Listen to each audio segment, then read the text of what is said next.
What's up, guys? Welcome back to Bring Me Joy-Con. So today we're going to talk about something amazing. StarCraft Ghost has leaked online.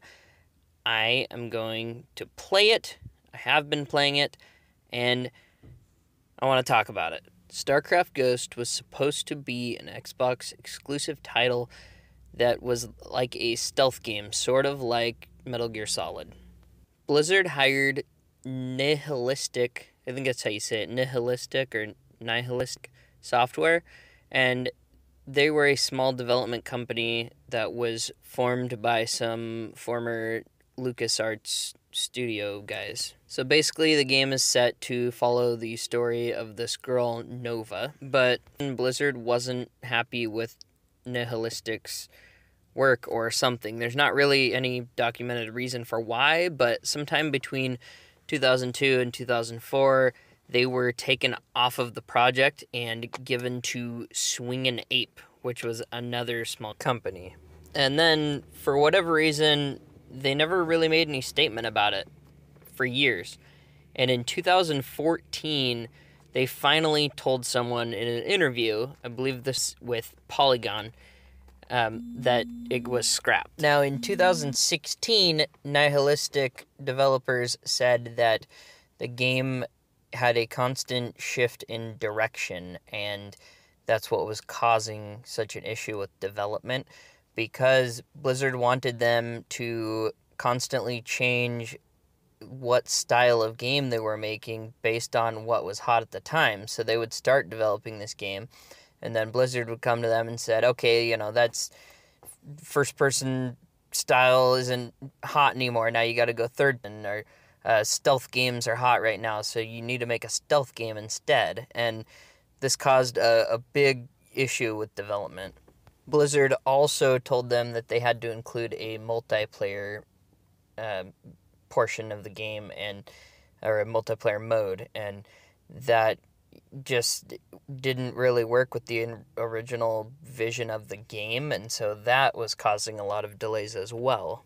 Now, I have to say, I have been playing it the last couple of nights, and I really think this is fantastic. I would have paid money for this game had it launched.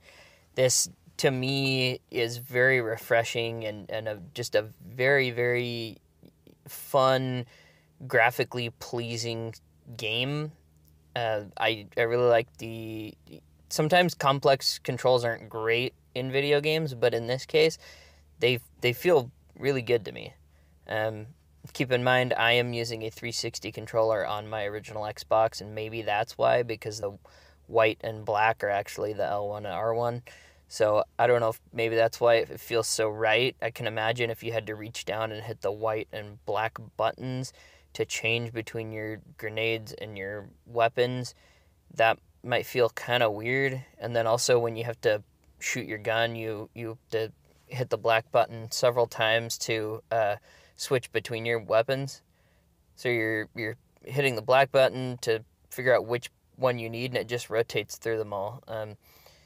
So, I mean, it's not perfect, but boy, it would have been really cool to see. I think this would have been a fantastic addition to the Xbox, and I'm really glad I've got the pleasure of playing it.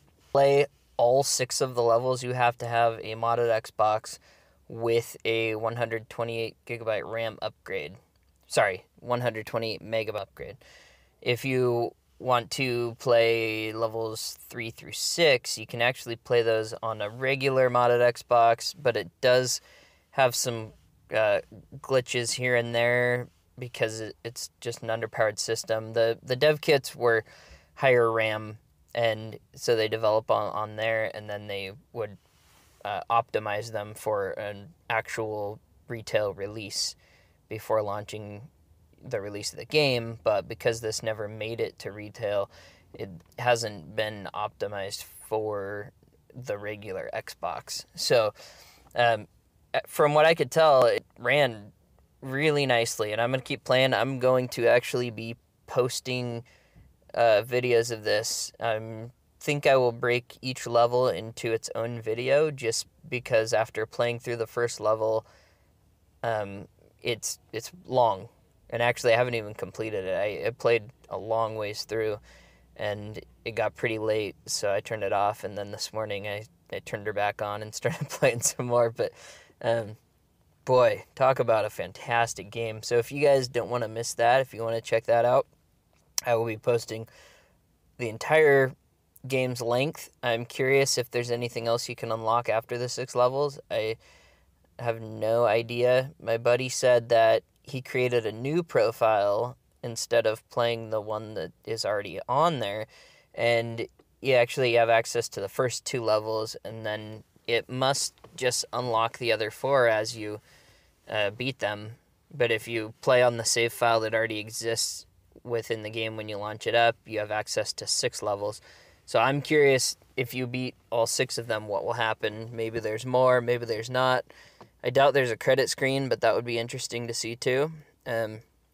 So anyway, thank you guys so much for watching. Subscribe to the channel, and have an amazing day. I'm going to go play some more.